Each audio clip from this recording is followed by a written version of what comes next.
Arrays are used when we want to save multiple values of the same type.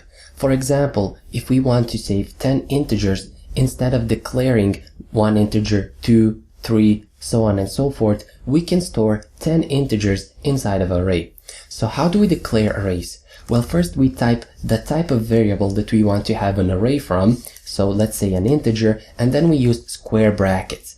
And let's name it array of int. And is equal to, and now we say new and we say int like this as we are creating a new object. One important thing to notice is that we need to provide a number. So let's say, for example, 10. And this will denote that this array will have, well, 10 elements inside of it. And arrays are fixed size. That means when we declare an array, for example here, 10 integers, it cannot have more or less than 10. It needs to be 10. So they are fixed size.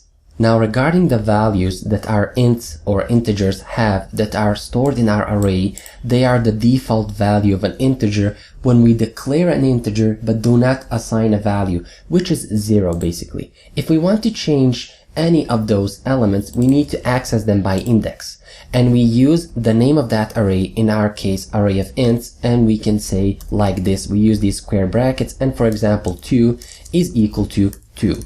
Now you might think that we are accessing the second element, which is not true because arrays are 0 based. So the first element is at index 0 and the second element is at index 1. So the third element is at index 2, and here we are accessing the third element, and then we are changing its value to be equal to 2. Now let us see how can we process arrays. If you remember the lecture about loops, we said that we use a for loop to process arrays, and a for loop is the best way to process arrays. So how can we do it? So we can say for int I is equal to 0, but here we will say as long as I is less than array of ints, so our array here, dot length, and this will return the length of our array, in this case 10. So arrays.length, or using the dot length property, it will return the number of elements which our array stores.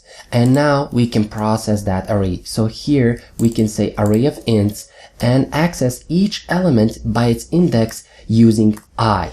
And here we can, for example, use the random range class. So here we can say range from 10 up to 20. And this will assign a value from 10 to 20 in between to each of the elements which is at index I. And the beauty of this is that we will not access the element which is at arrays.length, well, index. That will be array out of index exception, and that will be an error because we cannot access, if you remember what I said, that arrays are 0 based.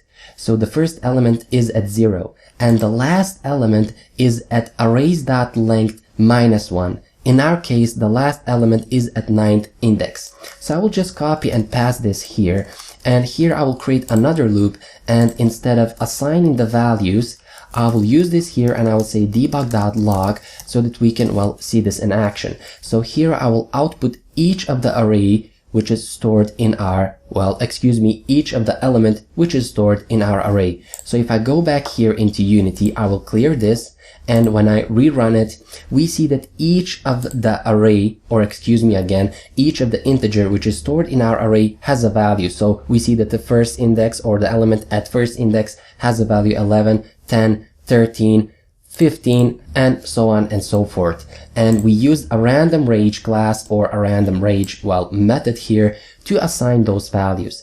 And this is how can we process arrays. So as I said, arrays can be a type of integer, booleans, anything that we want, any type of variable that we want to, we can create an array from that variable.